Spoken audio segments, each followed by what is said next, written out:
rekan-rekan pekerja semua, apa kabar? Buat yang masih libur atau masih WFH di rumah, masih tetap semangat. Buat yang teman-teman rekan-rekan yang sudah mulai bekerja setelah Idul Fitri, juga semangat bekerjanya, dan jangan lupa tetap mencintai diri sendiri dengan sadar dan aware terhadap kesehatan kita masing-masing. Yang menyambung isu untuk perpanjangan masa PSBB yang sekarang menjadi transisi ke era new normal baru, atau kalau di tempat saya rekan-rekan pekerjanya bilang bukan new normal bu, abnormal gitu. Ya, abnormal bisa jadi. Karena apa? Karena memang masalah COVID-19 pandemik ini belum selesai.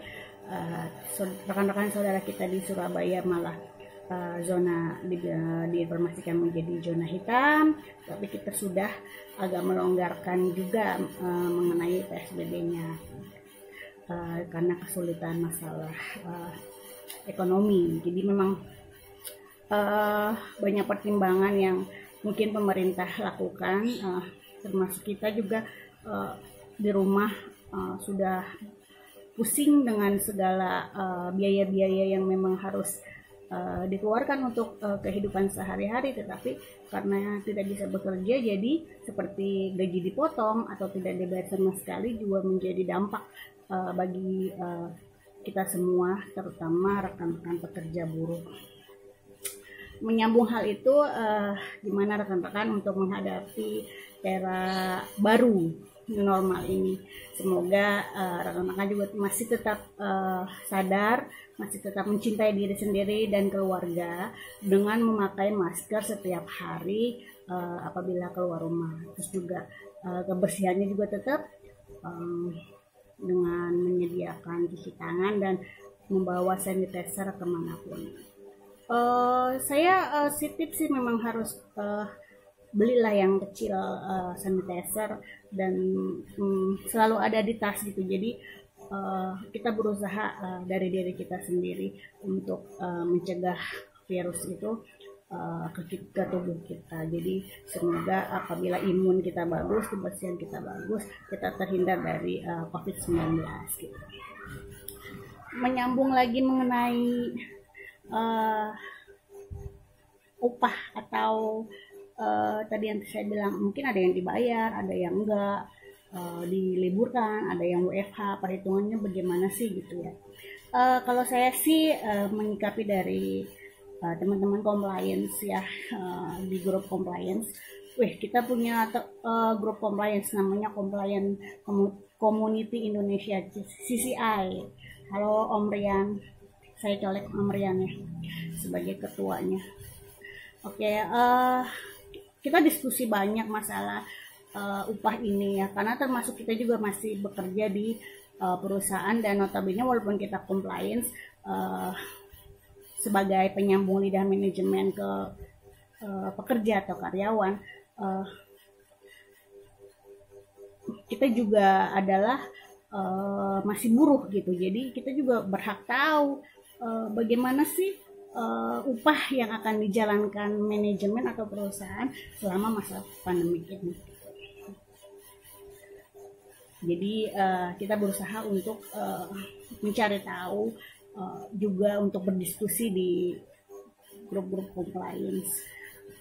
Menyambung mengenai upah, teman-teman bisa lihat di SE Kemenaker yang 04 itu ada mengenai perlindungan upah, di mana di dalam peraturan itu bukan peraturan ya, surat edaran tersebut menyebutkan bahwa perusahaan dapat mereview ulang atau meninjau ulang bersama dengan serikat pekerja untuk menyepakati nominal pengupahan terbaru, tentunya dengan kesepakatan dan dilaporkan ke dinas setempat. Itu prosedur yang ditulis di SE Kemenaker 04 tersebut. Jadi selama pandemi ini upah yang UMK sesuai SK UMK gubernur masing-masing bisa berubah, bisa lebih kecil, atau bisa berbeda sama sekali perhitungannya,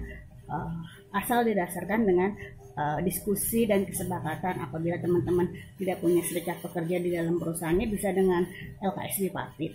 LKS Bipartit yaitu satu organisasi dalam perusahaan yang perwakilan dari manajemen dan perwakilan juga dari serikat, dari karyawan. Kalau nggak punya serikat, jadi kita pakainya LKS Bipartit.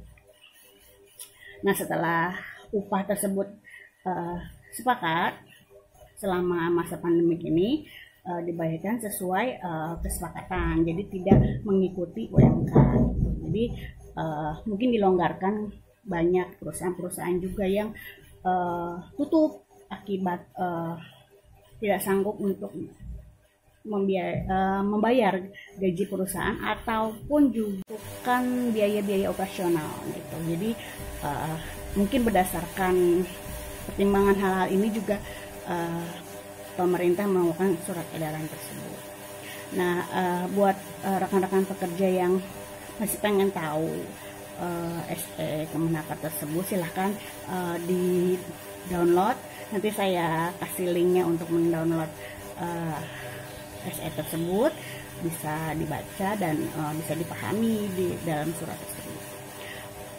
Seperti ada mungkin yang libur upahnya berbeda dengan yang masuk, atau yang WFH berbeda juga sama yang libur, atau yang tapi disarankan sama sekali tidak ada yang namanya no work no pay, ataupun kalau apabila di perusahaan masih meliburkan tetapi pekerja masih dalam status karyawan, harus tetap dibayar gitu. Jadi tidak ada istilah no work no pay. Jadi upah tetap masih bisa dibayarkan sesuai dengan kesepakatan masing-masing perusahaan, manajemen perusahaan dan serikat pekerja atau dengan LKS Bipartit. Itu menyambung mengenai SE Kemenaker 04, yaitu perlindungan upah di masa COVID pandemi. Oke, cukup mungkin yang untuk yang ini ya teman-teman. Kalau memang masih ada yang butuh informasi, kalau saya nggak bisa jawab, boleh ditinggalkan di komen. Nanti coba saya tanya ke orang-orang ahlinya yang bisa lebih menjelaskan, atau saya rekomendasikan orang-orang yang lebih dapat. Ya, jadi kalau masih butuh informasi lanjutan mengenai SE Kemenaker 04, boleh langsung boleh komen atau tinggalkan pesan di komen. Nanti coba saya japri, saya kasih info siapa yang bisa kasih lebih detail penjelasan mengenai SE Kemenaker 04 tersebut, atau bisa langsung diskusi dengan saya pribadi gitu. Jadi terima kasih untuk menonton video ini. Semoga dampak COVID pandemik tidak berkepanjangan, sehingga kaum buruh juga balik lagi ke kesejahteraannya seperti sedia kala. Terima kasih. Assalamualaikum warahmatullahi wabarakatuh.